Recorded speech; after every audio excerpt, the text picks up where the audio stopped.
Hello everybody, welcome to the channel. I'm Favor. Thank you so much for tuning in with me today. Quick question. Have you ever wondered why some people enter a room and instantly own it while others just fade in the background? It's not about being the loudest person. It's not about faking it till you make it. True confidence is so much deeper than that. And in this video, I'm going to be sharing with you some of the things that are stopping you from truly being a confident person. So stick around because chances are you're doing at least one of the things I'm going to be sharing. And dropping it can transform how you feel about yourself almost immediately. I don't know about you, but most of us grew up thinking confidence was about talking more, acting bigger, or pretending to be fearless. But that is not true. True confidence is about what you refuse to tolerate in yourself. Let me give you an example with myself. I used to think that I need to speak up in every conversation to prove that I knew what I was talking about. But whenever I tried to prove myself, I actually felt less confident. Turns out confident people don't spend every energy proving. They show up fully and they drop habits that keep them stuck. So this is what is going to happen when you stop doing the things I'm going to be sharing with you. You'll feel lighter. You'll stop begging for constant validation. You will trust yourself more. And you'll be able to show up as your true, authentic self. No pretending needed. So the first thing confident people never do is confident people never chase constant approval. Listen. Keyword constant, because there's always going to be systems of approval. Imagine you want to become a doctor and there's no system of approval. You will kill everybody. Everybody's gonna die. So I'm not even talking about that. I'm talking about constant because we're always going to need approval. But let's be real. So many of us are addicted to what other people think about us. We tweak our words so nobody gets hurt. We hold our breath, waiting for someone to say good job. We water down ourselves just because we want people to clap for us. Confident people, they value connection, but they don't beg for approval. They trust their choices, even when someone else doesn't clap for them. The next time you catch yourself waiting for someone to tell you you're good enough, pause and say it to yourself instead. Because your worth is not a group decision. Another thing confident people don't do is confident people don't compare their journey. This one is sneaky because you do it without noticing. You see your friend's new job, another friend's engagement pictures. You see your neighbor's car. You see that stranger's vacation pictures on Instagram. And suddenly your own life becomes very small. Comparison is like a hole in your confidence bucket. No matter how much you pour in, it's always going to leak out. Confident people know that everybody has a different timeline. And just because you're winning doesn't mean I'm losing.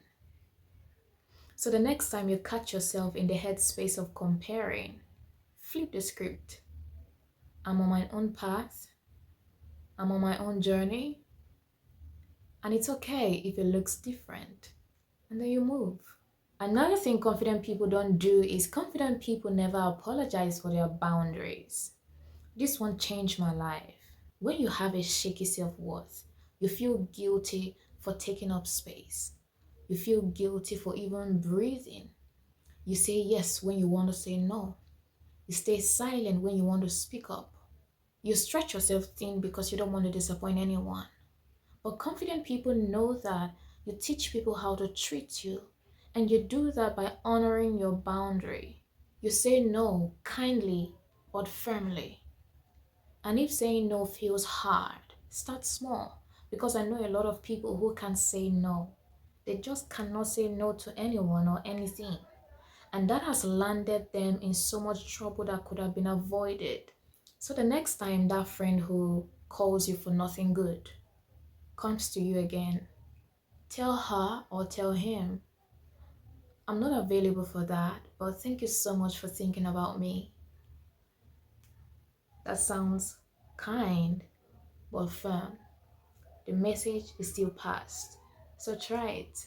Another thing confident people don't do is confident people don't dwell on their past mistakes. They don't live in the past. And I know this is easier said than done. But confident people don't make their mistakes their identity. When they mess up, they pause, learn the lesson, and move on with no shame. They know beating yourself up doesn't change what happened, it only steals your present. I'm not my mistakes. I can learn, I can grow, and I can do better next time. This one is a heart of it all. Confident people never hide their authentic self. When you're insecure, you try to hide, so you wear a mask. You try to be who you think people want you to be.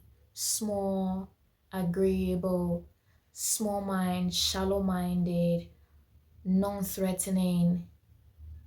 But confident people know that not everybody is gonna like the real you, and that is okay. They would rather be disliked for being real than loved for being fake. So they show up messy, they show up honest, they show up imperfect because they know that authenticity attracts the right people and repels the wrong ones. If you have been hiding parts of yourself simply because you wanted to blend into the ideas of who people think you should be, this is your permission. You are allowed to take up space. You are allowed to speak up. You are allowed to be you. So which of these are you letting go of first? Is it chasing constant approval? Is it hiding your true self? Is it comparing your journey? Drop it in the comments. I really want to know. And you don't have to tackle all five overnight. Just start with one. If anything I said in this video made sense to you, please hit the like button. Share it with any and everybody you know needs to hear this. And subscribe so we can keep growing together. I believe in you and I will see you in the next video.